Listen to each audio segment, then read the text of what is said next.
প্রিয় বোন, তোমাকে নিয়ে কিছু কথা একটু ধৈর্য ধরে শোনো। হে আমার প্রিয় বোন, রূপ বা তারুণ্যের জোয়ারে ভেসে যেও না।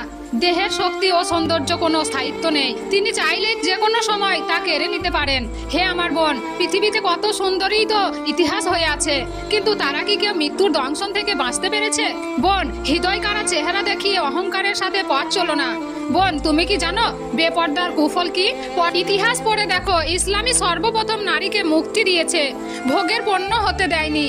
শান্তির ধর্ম ইসলাম, একমাত্র ইসলামী কন্যা সন্তান প্রতিপালনের পুরস্কার হিসাবে ঘোষণা করছে জান্নাত। পর্দা শুধু তোমার ইহকালীন জীবনকে নিরাপদ করবে না, নিশ্চিত করবে তোমার সম্মান সমৃদ্ধি। আখিরাতে নাজাত পাবে তুমি জাহান্নামের কল্পনাতীত শাস্তি থেকে, আর চির শান্তির ঠিকানা জান্নাত হবে তোমার আবাস। হে বোন, হিজাব আসলেই সুন্দর। এটা তোমরা গর্বের সাথে পড়ো, ভালোবাসার সহিত পড়ো, অধিকারের সাথে পড়ো। কারো মনে কষ্ট